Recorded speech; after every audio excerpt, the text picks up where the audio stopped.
started thinking about this, I remembered the narratives offered by Kawu Baraje, former National Secretary, I believe, of the APC. This is reported in Business Day of the 2nd of August, 2022. Baraje was speaking at the occasion of his 70th birthday, and he said, on record, that in the lead-up to the 2015 election, they, as the APC, imported Fulanis from Sierra Leone, from Mali, from Senegal, from Niger, and from Chad.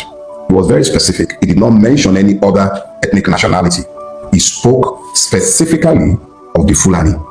He said they imported Fulanis from Sierra Leone, Mali, Senegal, Niger, and Chad.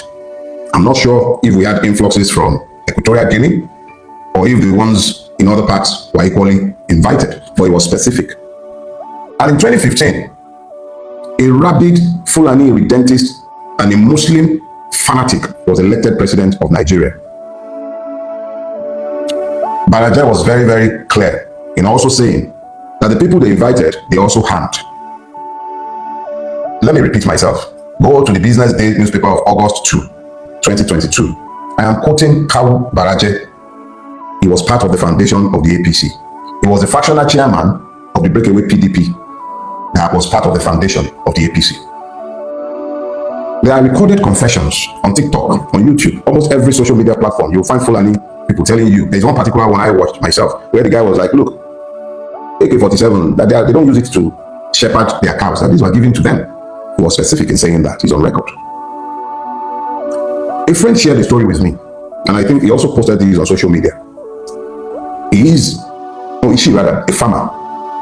And she recounted how she was farming somewhere in Oyo State, somewhere around Afijio. I went to school in Fiditi, which incidentally is my mother's village, for those idiots who are saying my mother is Igbo. But this. Anyways, in Afijio, if you know Fiditi and his axis, you know that is on the road to Oyo after. It's between Oyo and Ibadan. So that's deep in the heartland of Yoruba land. And this woman says that immediately after the harvest season, the Fulanis would come. These are Fulanis who have lived in the community for decades. They will come, graze their cattle. In grazing their cattle, the droppings from the cattle would help to fertilize the field, the hooves would break the soil, and it was a mutually beneficial relationship. And these Fulanis would help, and they would give them fura and wara, and people had a mutually beneficial relationship. And when the cows grazed on people's farm, there was also a key, easy way of fixing the problems. They would pay reparations.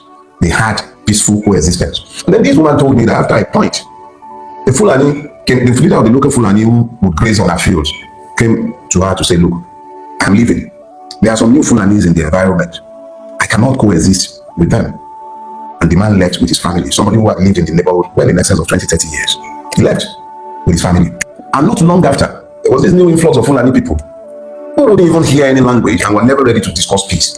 Every little infraction turned into fights. And these ones were acting more like conquerors than neighbors. She abandoned her farm. These stories were 10 years old. I used to farm, and I had farms in B0ko. For those of you who are familiar with B0ko, I had farms in Telubomi and Abude. Just behind Akote Farm Settlement, I had cocoa farms running into tens of acres. I was forced to abandon my farm over 10 years ago because of Fulani activities in the neighborhood. Over 10 years ago. The fact is that this has been an insidious conquest. It has happened with the complicity of the state. And because of the complicity of the state, a lot of us have been slow to admit to the fact that Nigeria is in the grip of an insurgency, ably supported by our government and the rulers of Nigeria. General Lawumi was on national TV, on channels, and he said on the record that since 2016, a list of sponsors of terrorism in Nigeria has been given to Buhari as the president. He said in that interview that the sponsors of terrorism included governors, persons in the cabinet of the president. Nothing ever happens to them.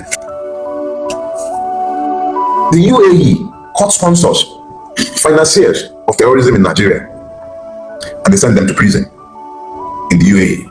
And then they sent a corresponding list of sponsors who are in Nigeria to the Nigerian government, over 300. Nothing ever happened to them. But the same government is always quick to jail 17-year-olds on trumped-up charges. The same government, the same system is always available to persecute those who might make the error of asking to be citizens. My friend, Dr. Calvin Stanley, told me that almost on a daily basis, somebody is killed on the plateau. That 164 settlements on the plateau have been taken as conquered territory, resettled by Fulani marauders after the indigenous people have been driven off the land. A person told me how she gave up a mining license, or at least her interest in the mining license, when she found out that for her to be able to work the concession she was given, she would have had to be in bed with terrorists who are usually employed in the mining industry to drive out the indigenous people from the land holding the resources. And we still begin to ask, where are the cows? Dr. Kaufman told me that there is a base for Fulani terrorists in the tri-state area, Benue, I think it's between Benue, Nasarawa, and Plateau, somewhere around that place, that there is a base. And he said it on national TV as well, by the way, that this base is known to all of our security agencies, that helicopters land there to drop off ammunition and material, that the security forces are aware and they've done nothing about it. He is on record. He is on record, on public record, and we are still asking, where are the cows? In this last week, I came across the interview given by the old soldier, Brigadier Kogun.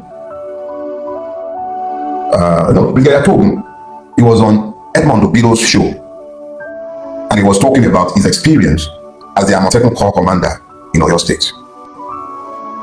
General Kogun spoke of the difficulties and challenges that were placed on his path by those who were determined to ensure that he did not succeed as a corps commander. He spoke extensively, very extensively, about how he was prevented from recruiting certain classes of personnel, how he was frustrated and not given the material required. And then he spoke even more alarmingly of the multiple Fulani camps that are inside the forests of the southwest. And then I remember Obadiah Malafia's word before he was murdered. He spoke extensively to pretty much the same thing. And then it now becomes important to ask ourselves some questions. Who are the cows? I believe that there are many cows in this sorry story. The victims have been treated as cows, or even worse, by those herding cows, slaughtered less reverently than they would have slaughtered cows. I see pictures coming out of Bokos. I see multiple pictures coming out of the Middle Belt. I see the pictures coming out of Akure, coming out of Enugu, coming out from almost every part of this beleaguered land. Men and women, children, slaughtered less reverently than cows. So we, Nigerians, who have been denied citizenship, are the ones who have now been reduced to cows. We're treated like cows, as if we don't matter, like our lives count for nothing. What is the value of the Nigerian life if 16 persons said to be hunters in Uromi caused national outrage, rightly so, but the gruesome murder on a daily basis of more people has been normalized as though they are not humans? A state exists. Its president is on a vacation in France, even a working vacation in France, but the president of France is visiting Egypt. Make it make sense to me, because I don't understand these things, but in the country that the person governs or pretends to govern, people are being slaughtered with nary a reaction, and we are still asking, who are the cows? Apparently, the Nigerian is less than a cow in the eye of the Nigerian state. Much less than a cow. When they ask where are the cows, maybe we should begin to look in government houses for the cows, because even if you hate us so much, shouldn't you worry that the country you are pretending to govern has been turned over to foreign invaders who were brought in for political purpose? How long do you think this cycle that you have energized is going to last before there's a blow up? Exactly how long do you reckon it's going to last? Everywhere you turn, people are being slaughtered. Truth is, I would like to say like cows, but the cows would appear to have privacy over human beings in the Nigeria that has been built under the watch of the APC. There is nobody else to blame for this. This is on the table of the APC. This is not just about Tinubu. It's not just Tinubu. It's the APC. Everyone, and when I say APC, a lot of those who are responsible for this have left APC today. They've gone back to their PDP, or they've gone to the SDP like that short monkey from Kaduna. Where are they today? So essentially, this has been done with the sanction of the political class. Nigeria is under attack. Let's be clear. Let us declare this is a state-sponsored war of conquest against the Nigerian people by foreign Fulanis brought into this country by the APC. That is the gospel truth, the stubborn truth. And the sooner we all wrap our brains around this and begin to demand that the APC and the government, whether you're APC, whether you're PDP, it doesn't even matter. If you're in a position where you are meant to be the protector of the people because you are functionaries of the state, whose first duty is the protection of the people, it shouldn't matter where this threat is coming from, who brought it in. The reality is that Nigeria is in the grip of a war of conquest. The state is failing. It is failing horribly. At a time when the state is under attack by persons brought into the country by those who are governing the country today, the president is away on holiday. The director of the DSS is telling us that we are the ones who protect ourselves. Jackson, who fought back in self-defense because his life was in imminent threat, not just threat, he was already stabbed, overpowered his attacker and stabbed back, and our Supreme Court sentenced him to death. If that wasn't self-defense, what is? So, in a situation where the foreign invaders have been offered immunity and impunity, what is the lot of the Aborigines? Our forests are not they're not no man's land. Those are sacred forests. They belong to some people. They are lands belonging to people. When you brought foreign terrorists, people who had no land of their own, to come into our country, to come and take land, you become complicit in the multiple murders that have taken place in pursuit of their purpose. No wonder they were saying that we should ask our president what he agreed with them. Nigeria is under attack. There is no sugarcoating it. These are foreign Fulanis who are not aborigines to Nigeria, who sees Nigeria as their patrimony, and they have been brought into the country under the auspices of the APC and have been largely protected and supported by the same APC. Because how else do you explain where are the cows? Eventually, the cows were found because the killers of Antifa just happened to be the Fulanis that the statement was meant to excuse. Where are the cows? The question should be, who are the cows? Who? Are we now cows, or are we being ruled by cows who fail to see what should be in their own enlightened selfish interest? I will live and I'll die. Tinubu will live and he'll die. All of us will live and someday we'll go, but what we have done will live beyond us. How can it be that those who have the sacred duty to protect the people are the ones who have become the enemies of the people, sponsoring all kinds of terror against the people? And we are always asking, where are the cows? Let the government tell us if we have become as cows, or if they are the cows who are failing to see that they are failing in their duties. But when you're asking who the cows are, or where the cows are, also ask yourself, where is your brain in this imagined scenario? Are you able to see what is obvious, or you are still denying the obvious because of your ethno-religious or partisan interest? The truth is the truth, regardless of who believes or do not believe it. But the truth does not cure the willfully ignorant. I hope I have spoken to people who still have the capacity to think on their own and to draw inferences, logical inferences from the truthful facts that are in front of them. You know, I keep asking questions. What do you need to fight insecurity in Nigeria? What do you need to fight this terrorist insecurity, Boko Haram, ISWAP, all different groups of terrorists? What do you need to fight them? So I don't know what they need to fight them, because the list of the sponsors of these different groups has been mentioned many times, locally and internationally. Mentioned, giving the names to the then President Buhari. Now, Buhari did nothing about it. And Tinubu is now the president under the said platform of APC that refuses to do something about the sponsors of the Boko Haram's insecurity. And now Tinubu himself is another terror of the group that does not want to see Nigeria better. Now, with all of this, what do you need? You are only sending innocent soldiers, police, or whatever security agencies to different forests, Sambisa forests, to go and chase shadow, to go and fight shadow. Because as far as I know, I am concerned, this military cannot do nothing about these different groups that is taking over this country. They cannot do nothing about it. As far as the sponsors of these different groups are still the government of today. So how do you justify? How do you neglect those people sponsoring this group, different groups who have imported these people to Nigeria? The language you spoke to them, the reasons of you importing them to this country, what was the mission? So as far as I'm concerned, they are not doing anything, or they are not going to do anything about it. They are only chasing shadow in the bush, risking their life, for these organs who are in power. So now I think for a couple of days now, yesterday I saw some this thing 390 repented Boko Haram has been rehabilitated in Gombe State. Right now I saw them, they were asked them to swear with Quran, that whatever. Now those people will be recruited into the Nigerian army, right? Into the Nigerian army to go and do what? To go and fight the book say terrorist group inside the bush, isn't it? Because now when the other people refuses to join the army, so the armies are short because Boko Haram don't buy some of them. Now they are short. They are calling for more people to join them to fight shadow, because they are fighting shadow. Now, how do you tell me that these people, they were once terrorists, they were once Boko Haram, they were once bad, now they have repented, so they now want to join the Nigeria security agencies to go and fight their mate in the bush, right? Release Evans too now. Why are you still holding Evans? Why are you still holding Nnamdi Kanu in detention? Release them, allow them to also repent and join the military force to fight those people. Evans, the notorious kidnapper, they said then, according to them.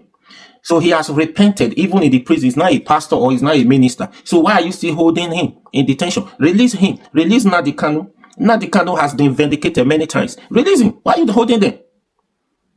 Now, okay, the thing is, those group of people, even if you are looking for information, for scarce information to fight those Boko Haram. Now, here is the thing here. Here is the thing. Let's assume the list they provided, the international, Dubai, they provided, handed over to Buhari and them to fight. These are the list of people sponsoring these terrorists, different terrorist group in Nigeria. You do nothing about it. These people you arrested as Boko Haram, terrorists, different terrorist group they belong. What do you supposed to do with those people? Are you not supposed to ask them questions? Are you not supposed to ask them questions? Who are your sponsors? Where are you getting those ammunitions? What is the purpose? What is the mission? Where are you from? What is the reason? What do you stand to gain? When you ask those intelligent questions, what do you do with the questions? Is it not to go after those people? Now, because those people are in government, they are powerful than the military. Military cannot do nothing about it. The only thing they could do is to demand more money from federal government to rehabilitate those people and recruit them into the Nigerian army to go and do what? This country is a failed country. It's a failed country. See, the thing is, it's not difficult. It does not. 4 years is enough to fix this country, to even position this country in the right direction. If at all, it's not 100% better to the way we all wanted. 4 years is enough to position this country in the right direction. Then 8 years after, you could see the effect of good governance, right? But I'm telling you now, under this leadership, 0/100.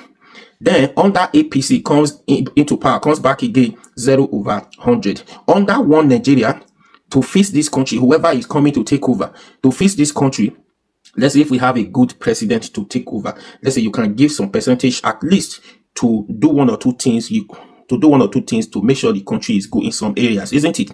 But to have a good country that works for every one of us, 100/100, a country where we will not talk about insecurity, we talk about development, growth, everything, jobs.